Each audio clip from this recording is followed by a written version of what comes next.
built at Crewe was the Class 52 Westerns, and over 40 of these were built at Crewe in 1962 and 63.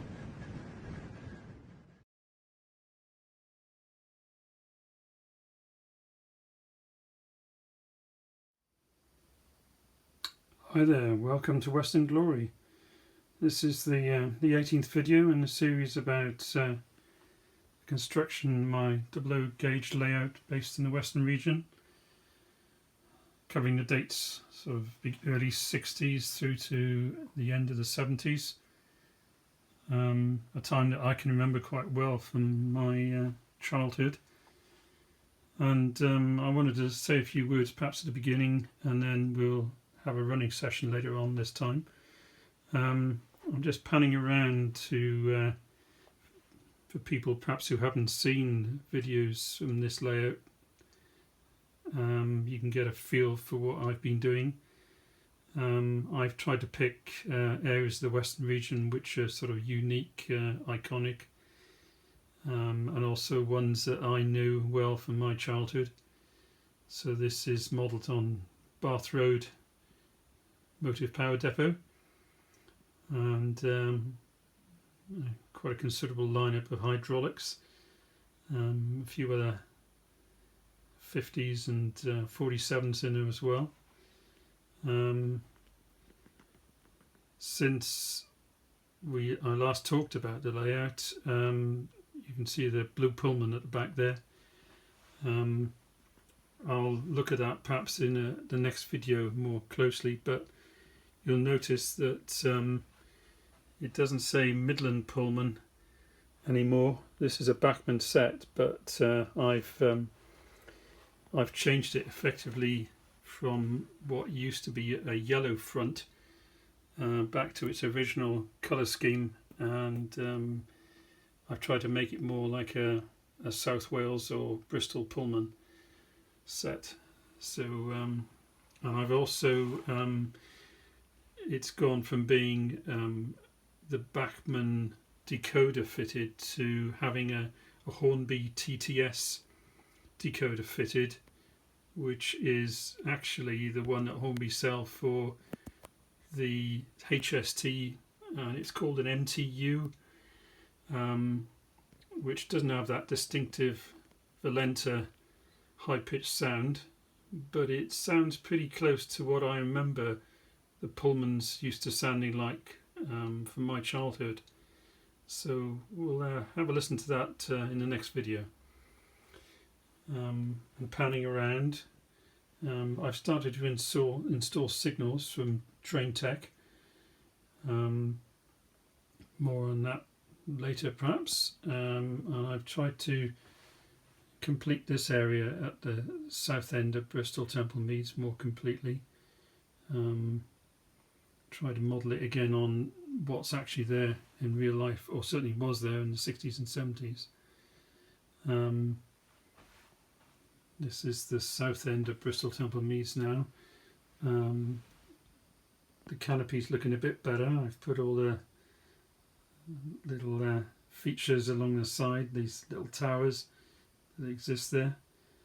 I've put some platform canopy in now on two of the platforms. I need to complete the two that are nearest to the camera. I'm panning around on the north end. Again, it's starting to take shape. I'll have to extend the GPO conveyor belt across to the other two platforms.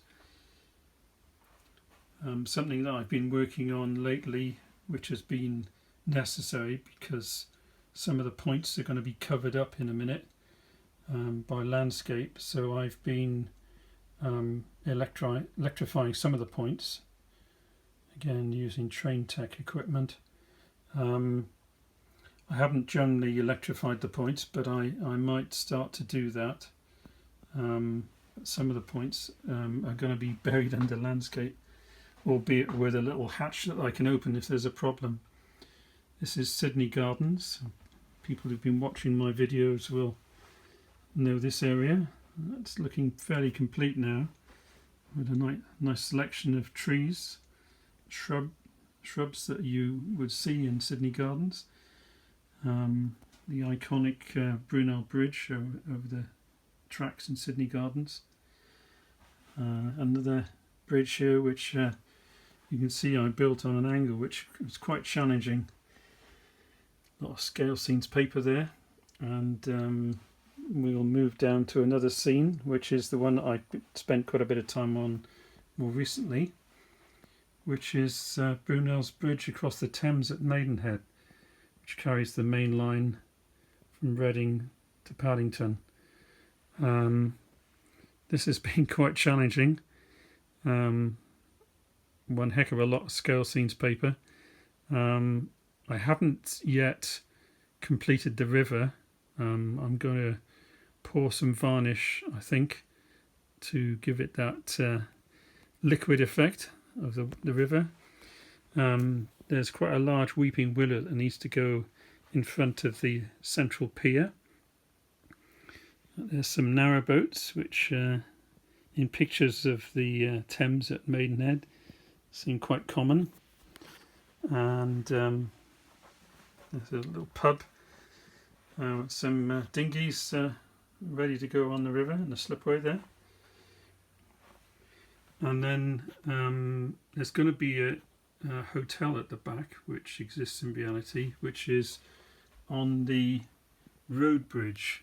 I've obviously compressed the distance between the road bridge and the rail bridge, but there's going to be a hotel where that existing structure is at the back there. And as you can see underneath, the road bridge forms like a backdrop. We've got the Oxford rowing crew here on the Thames practicing, and there's some steps down which do exist in reality where I think people can bathe in the Thames if they're brave enough. So further around, I'm yet to complete this area. I was going to model it on the entrance to Box Tunnel. I'm still umming and ahhing what to do about that.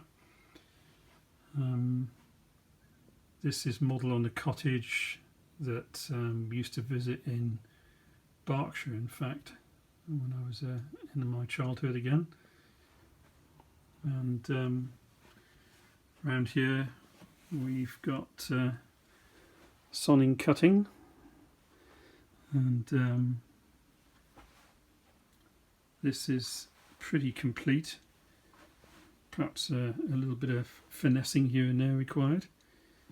Again, you've got Brunel's iconic bridge across the sonning cutting there. And that brings us back around to the A4 there and Bath Road Shed. And this is the turntable that exists behind the back of Bath, or used to exist behind the back of Bath Road Shed. So I think I need to put a little, and there's a track that used to go off behind the shed there that used to join up with the main line. I have to put that in.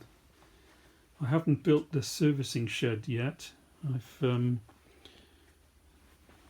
It's going to be here, that 3-lane shed, in front of which is going to be the water tower, quite tall water tower. It won't be the one that you can see in the picture. I'll try and scratch build it to match the one that used to exist. And this needs a lot of landscaping here, this area. But I was going to add some courtyards, short courtyards to the back of these terraced houses. And I've got some figures of ladies hanging out washing, which came with some figures I ordered recently, and so I'll have to have some washing lines and then some brick walls backing onto the railway. So in this 18th video I was going to have a running session based in the mid-70s. So the Westerns were just about to be replaced by Class 50s and then ultimately by the HSTs. The Westerns will be seen more on freight duties, and around Bristol you might see them pulling in a train with a failed Class 50. I think I might have an example of that in the running session. but the HSTs were really starting to take over, so we'll have some HSTs running with, at this time, the distinctive sound of those Valenta engines. The Hornby TTS chip manages to capture the sound of that Valenta engine very well. We'll go over to the running session now, and forgive me if I include some heritage steam.